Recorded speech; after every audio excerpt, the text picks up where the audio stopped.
This is Democrises. Democracy, Demography, and Demoralization. I'm Rob Cohen, physician, Army veteran, scientist, and your host. So I'm very glad to be joined here by Financial Times columnist Ed Luce for the penultimate episode of Season 1 of Democrises. And the reason I'm so glad to welcome Ed in particular is because this season we've soberly looked at America and the West, and we've seen that a lot of our challenges are real and getting worse. And in 2012, Ed published a book warning us that things were getting really bad. He, in the style of Tocqueville, traveled around America and reported on what was happening, such as the breaking of our bureaucracies, the breaking of our politics, the hollowing out of the middle class. And he reported a book called Time to Start Thinking, which I read at the time, and it's excellent. And in that book, he talks about, he says that the Tea Party movement reminded him of America First in the 1930s. Of course, we know how that turned out. So, Ed Luce, thank you for joining us on Democrises. It's a delight to be here. Since you've been thinking about this since at least 2012, can you briefly summarize your 2012 book and what you've been thinking about since then? Sure. Well, the title of the book, Time to Start Thinking, America and the Spectre of Decline, came from a famous statement made during the Second World War by a British Nobel physicist. Gentlemen, we've run out of money. It's time to start thinking. So slightly esoteric title, but the thesis of the book is not. It's about how the hollowing out of the middle of the American economy, the declining fortunes of middle-skilled Americans in the labor market, is creating a polarization in the economy that is reflected very much in politics. That the hollowing out of the middle in the economy is hollowing out the middle in politics. And of course, the middle class are very much the platform, the building block of the greatest sort of decades in American democracy in the 20th century. And so their declining fortunes are a warning sign for the health of American politics. That was essentially my focus. And I traveled a lot around America looking at deindustrializing communities and looking at the growth of poverty in suburban America, but also the political impact of this. Now, this was, during Obama's re-election campaign. So I was a slightly dissonant, I was kind of a skunk at the party, and it wasn't widely agreed with at the time. I think people felt that Obama, quite rightly, was going to be re-elected, which indeed he was, and that also after his re-election, in Obama's words, the Republican fever would break. There would be comprehensive immigration reform, big infrastructure bills, and so forth. And I was a little bit more pessimistic because I felt that under the hood, that structurally, if you look at these changes, no matter what you think of Obama, and I think he was a relatively good president, but no matter what you think of him, he wasn't really able to tackle or reverse these deep-seated structural trends. And I think, sadly, I wish I'd say otherwise, events have borne out my relatively pessimistic reading from 6 years ago. So if I could, you describe it as pessimistic, but General Petraeus, when he was asked about Iraq, he was asked, are you optimistic or pessimistic? And he said, I'm neither optimistic nor pessimistic. I'm realistic, and the reality is very hard. And so I would prefer to describe it that way. So assuming you feel that you were looking at this realistically as opposed to pessimistically, can you tell us these trends have not gotten better? What's your realistic assessment of where we're going in the next 10 years unless we make a change to do something else? Well, an awful lot rides on 2020. And so, if you're asking me in 2018 to look ahead, is actually far more difficult than 2012, oddly enough, because the difference between Trump being reelected in 2020 and Trump being repudiated is not your average American presidential election. This is where the stakes are high, but they're on a spectrum of relative differences. You think of Romney, Obama, for example, or even Clinton, Bush Sr., Gore, Bush Jr.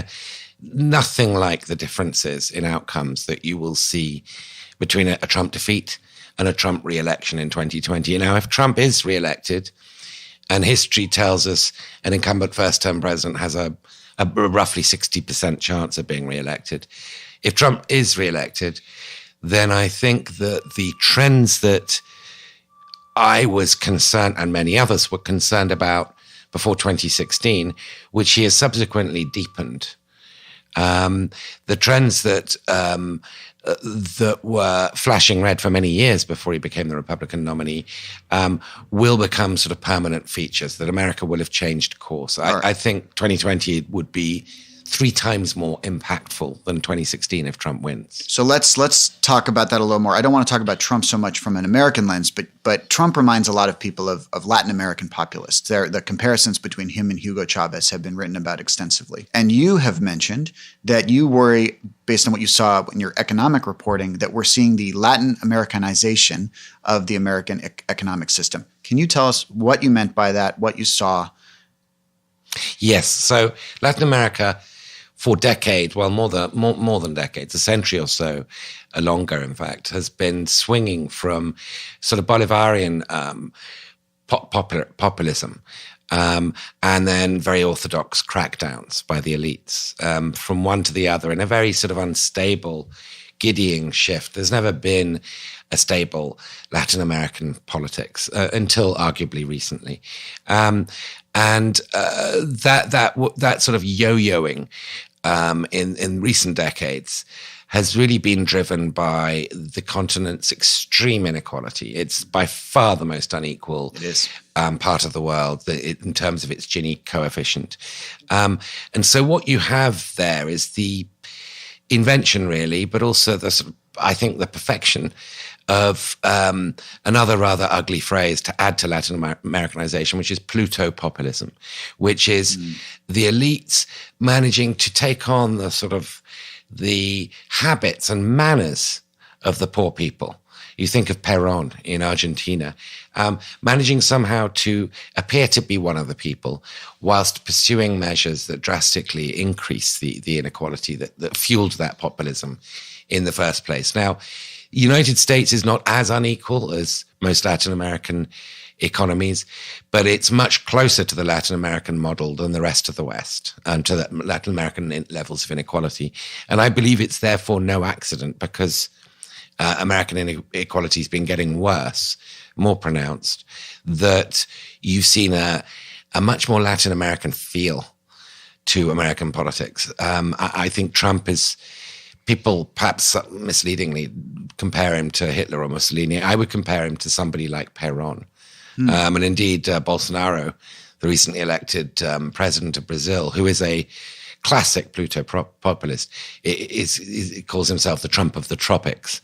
So there's a kind of two-way, there's kind of a symbiosis there now between the two.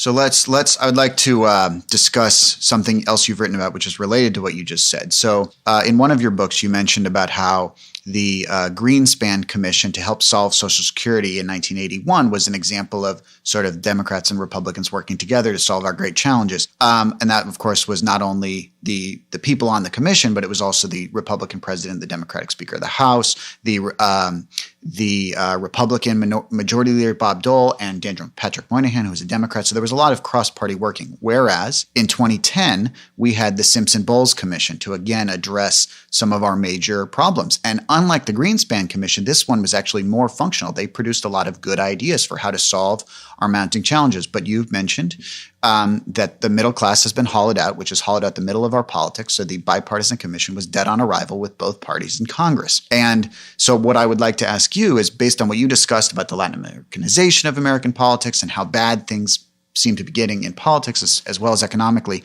can you just reflect on the differences of where we've come from the Greenspan Commission to solve Social Security to the failed Simpson-Bowles Commission of 2010?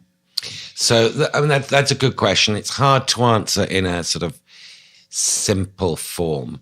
I think if you measure sort of take any measure of polarization in politics in terms of whether Republicans are defined as conservative Republicans and Democrats described as liberal Democrats, you see the middle ground, those who could cross the aisle and do deals without being punished by their base, shrinking almost to a vanishing point, particularly on the Republican side. I think there's been polarization, but again, another ugly term used by political scientists, asymmetric polarization. But the Democrats are now catching up. Partly this is because in those years between the Greenspan Commission and Simpson-Bowles, there's been a lot more gerrymandering, and it's been upheld by various court rulings. And so that means that lawmakers fear the punishment of their base rather than defeat at a general election because their seats are safe. So there is that. I think, though, that, if you think of in 81, the kinds of Republicans who would still be familiar, Rockefeller Republicans, and the kinds of Democrats, blue dog Democrats, who would do deals, who would cross the aisle, take some risks, but not what would nowadays be a sort of suicidal mission. And you compare them to Jeff Flake, or maybe Bob Corker, and Susan Collins. It's hard to think of any other names of Republicans who've thought about crossing Trump, but have basically concluded, even in retirement in two of those cases, it's still not worth it. The level of vituperation against a traitor, against somebody who betrays your cause, the threats of doxing, having your address published online, and of having to change address or take measures to protect yourself, that the climate has dramatically changed, that the returns to being a constructive Madisonian member of this constitutional republic who makes it function have plummeted, and the returns to being a wrecker and being a purist and appealing to the base have soared. And it's a completely different politics today. So I'd like to follow up on that and pivot to the next question. So one thing you wrote about in your book, and you mentioned this asymmetric polarization. And if I read your book, and that's my only source of evidence, one argument is Fox News is a major contributor. There is no equivalent of Fox News on the left, this kind of purist, alternate reality that has pushed for essentially 20 years, and we're now seeing the consequence of 20 years of Trump. So as we look at Britain, I'd like to move to Europe a little bit, talk about Britain, France, and Germany. So as we look at Britain, the media landscape in Britain, as I have read it, the BBC acts, there is no equivalent of the BBC here in America. And the BBC acts as sort of a moderating feature, a similar set of facts that everybody works with. Of course, it barely failed in Brexit, but it might be helping to fix the Brexit situation. Whereas in Italy has a media model very similar to us. And of course, so that got them Berlusconi, who has, of course, been compared to Trump as well. And so I would ask you, you've been in the UK more than many people, including me. Can you just tell us about the media landscape, compare the media landscapes in Britain and the United States? And that's a very interesting question. I mean, the one thing that does strike me a lot, generally I've got a fairly bleak outlook on Britain, although it's fluid because there are so many, it's such a radically uncertain scenario. But the one thing I've sort of felt fairly upbeat about when I go back to Britain, which is fairly often compared to the United States, is precisely what you've just outlined. That however much conservatives and let's say Brexiteers hate the BBC, and however much Remainers hate the BBC, they're all hating the same thing. They are in the same public square. And this is something Jefferson and other founding fathers talked about a lot, is for democracy, for a republic, as the terms they used to work, to function, you need to have a public square. You need to have a place where, regardless of how much you disagree with your opponents, you're able to argue with them on public territory. You mentioned Patrick Daniel Moynihan earlier. He said you're entitled to your own opinions, but not to your own facts, and that's essentially what the Remainers and the Brexiteers are arguing over. They're arguing over the public square of the BBC. So the United States used to have something comparable in the 60s, 70s, 80s. It used to have Walter Cronkite. It used to have sort of very familiar anchors. That's another big change from Tip O'Neill's time. Yeah, it's a massive, and he was still around. Or the Ed Murrow, imagine the impact, or recall the impact Edwin Murrow had on the McCarthyite Red Scare. That actually, I don't know. Tell us. He one evening, over a series of evenings, did an investigation into Senator Joe McCarthy's witch hunts, and that had completely paralyzed America's government and Hollywood and many other. And he provided the fodder that essentially finished Senator McCarthy and finished the Red Scare. And this was one man on TV, a journalist, an investigative, but also a larger presence, sort of a Walter Cronkite kind of figure. That figure has vanished.